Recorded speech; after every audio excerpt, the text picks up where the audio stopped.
Dipersembahkan oleh Didukung oleh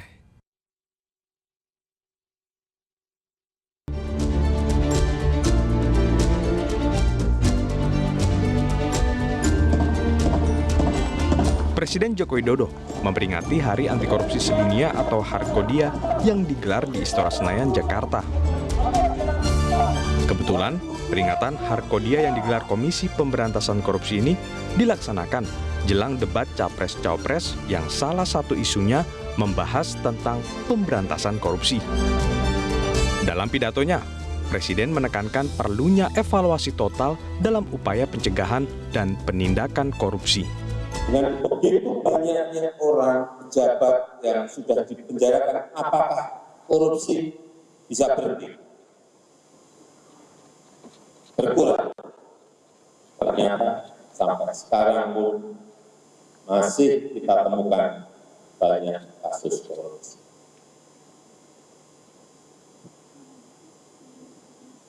Artinya ini kita perlu mengevaluasi total.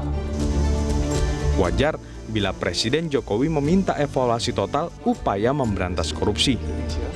Sebab, situasi itu sangat kentara ketika skor indeks persepsi korupsi Indonesia sangat anjlok di angka 34 dari rentang 0 hingga 100. Kondisi semakin terpuruk lagi ketika kasus korupsi di tanah air masih merajalela. Belum lagi terlibatnya Ketua KPK nonaktif Firly Bahuri dalam kasus dugaan pemerasan dan penyuapan mantan Menteri Pertanian Syahrul Yassin Limpo. Bukan hanya pada isu pemberantasan korupsi, nasib penegakan HAM belakangan ini juga masih memprihatinkan. Skor buruk performa penegakan HAM di Indonesia baru-baru ini diberikan oleh Setara Institute dan International NGO Forum on Indonesia Development atau INFID. Indeks kerja HAM di Indonesia pada 2023 menurun 0,1 poin ketimbang tahun sebelumnya dengan skala 1 hingga 7.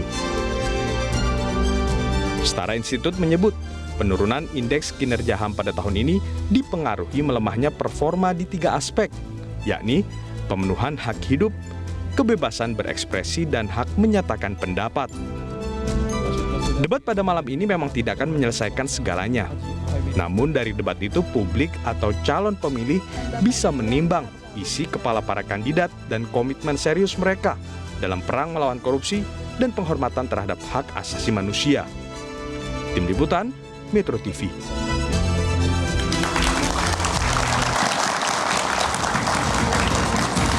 Kembali bersama kami di live event Debat Capres 2024. Kita sudah mendengarkan tadi pemaparan dari tim ses setiap paslon. Saya ke para panelis sekarang.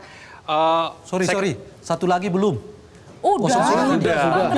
Sudah, Pak. Romi sudah. Kalau nggak cukup nanti bisa tanya sama Capres. Kurang nanti tanya Capres. Katanya diberi sama azan kan tadi. Udah. Oke. Tapi katanya kalau nggak puas disambung oleh Capres. Ini mantap karena panelis langsung menyanggah. Iya. Benar. Saya ke Kang Asep dulu. Kang Asep tadi kalau kita dengarkan pemaparannya paling tidak kalau supaya kasus-kasus hukum itu tidak terjadi kembali, yang penting adalah keteladanan. Kang Aceh tadi mengatakan itu. Yang penting itu dari kepalanya supaya kemudian badannya tidak membusuk. Bang Romi tadi mengatakan itu. Tanggapan Anda, Kang Asep? Justru yang penting bagi saya ketika saya baca tiga-tiganya konsep hukumnya, penegakan hukumnya, korupsinya, ya, saya sesalkan 3 kelompok ini. Kenapa? Ya. Katanya cinta Pancasila, cinta konstitusi, ternyata tidak mencantumkan konsep hukumnya kepada landasan ideal maupun landasan konstitusional. Saya sebut, bicara keadilan, ya bicara hukum, bicara keadilan. Pada sila kedua itu adalah kemanusiaan yang adil dan beradab. Tapi tiga-tiganya tidak nampak ketika memberantas korupsi. Bagaimana memanusiakan keadilan itu, bagaimana keadilan itu beradab. Yang ada kan biadab. Ya. Nah, kenapa tiga-tiganya tidak mencantumkan konsep itu? Lucu kok. Cinta Pancasila, ternyata di konsepnya tidak muncul sila kedua. Yang ujungnya untuk sila kelima, keadilan sosial. Yang ada keadilan bagi kelompoknya masing-masing.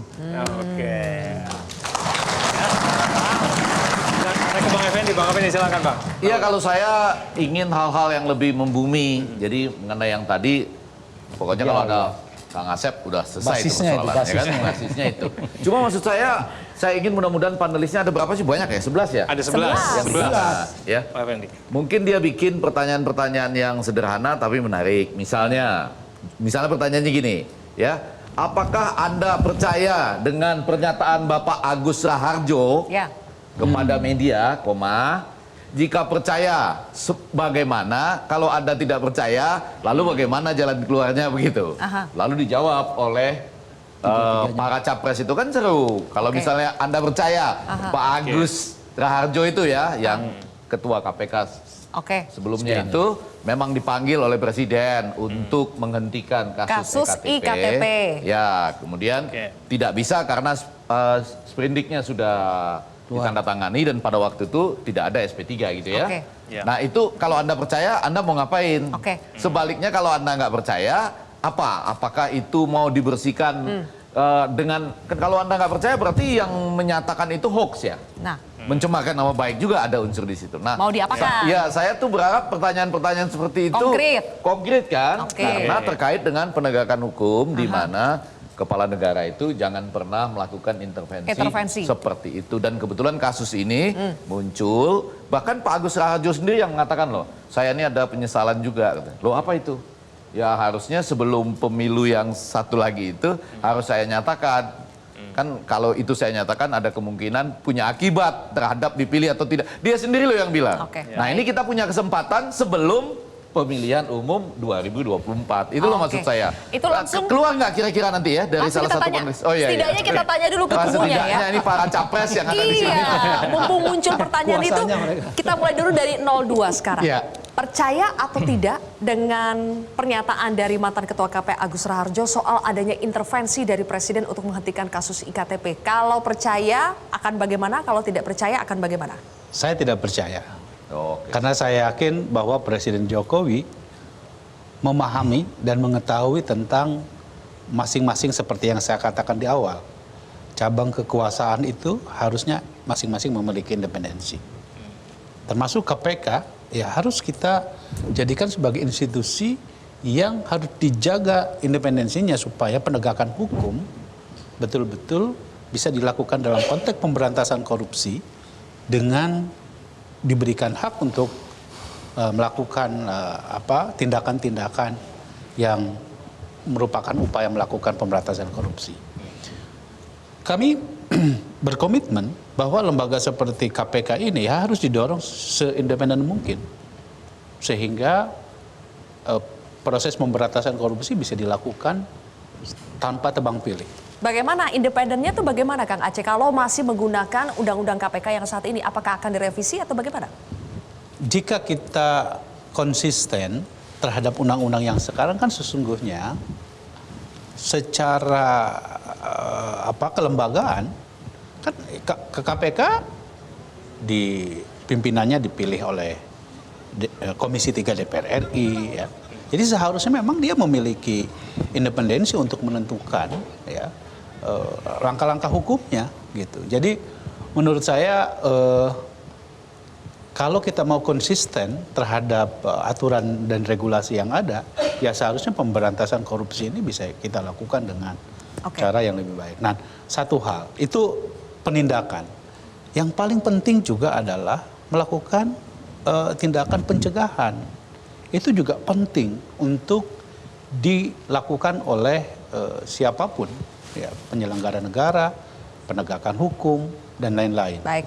Nah karena itu keseimbangan antara penindakan dan pencegahan dengan cara tentu misalnya soal bagaimana kita melakukan sosialisasi tentang bagaimana memberikan preemptif terhadap siapapun penyelenggara negara itu memang harus kita lakukan secara lebih kuat lagi. Ya. Dan yang ketiga ini penting juga bahwa kita juga harus mendorong lembaga-lembaga penegakan hukum di kita juga sama-sama berfungsi juga. Bukan hanya KPK, tetapi juga ada kejaksaan, ada kepolisian.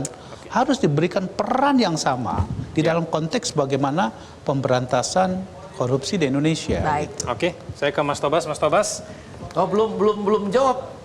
belum menjawab. Ya. Tidak percaya Tidak tadi percaya, kata Kang. Bang Effendi. Tapi harus bagaimana kalau nggak percaya? Kan berarti kalau tidak percaya, berarti Bapak Agus Raharjo ini melakukan dalam tanda petik karena kita berbicara soal hukum, Ya. ini bisa pencemaran nama baik atau apa istilahnya, sesuatu yang Tapi tidak ini Mas benar Teguh, gitu ya. Saya termasuk tidak percaya karena hampir semua ketua KPK, kecuali yang pertama. Iya. Selanjutnya ketua KPK bermasalah kan? Ya. Mayoritas loh ketua KPK ini bermasalah kan?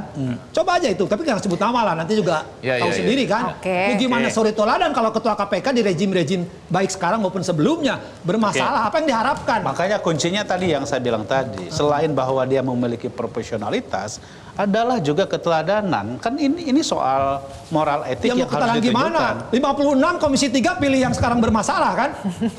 Mutlak itu dipilih. Terima kasih Kang Asep, tapi balik lagi. Artinya ada seseorang menyatakan tentang sebuah peristiwa. Oke. Ya. Kalau itu tidak benar, ada akibat kan? Tapi gini juga, Ya. maaf ya saya tidak berusaha untuk nomor dua. Ya. Pernyataan Agus juga perlu dipertanyakan. Ketika deputi penindakan sekarang bermasalah, dulu kenapa Agus, kenapa satu lagi Saud, kenapa juga Alex Marwata tidak berani menindak? Oke, baik. Itu kan pernah masalah ketika mereka jadi deputi kan. 3 pimpinan sekarang berani ngomong doang. Gimana supaya tidak omong doang, nanti kita akan lanjutkan lagi. Tadi 01 dan 03 belum menjawab ya. Nanti kita akan kembali lagi pemirsa. Usai jeda tetap di Debat Capres 2024.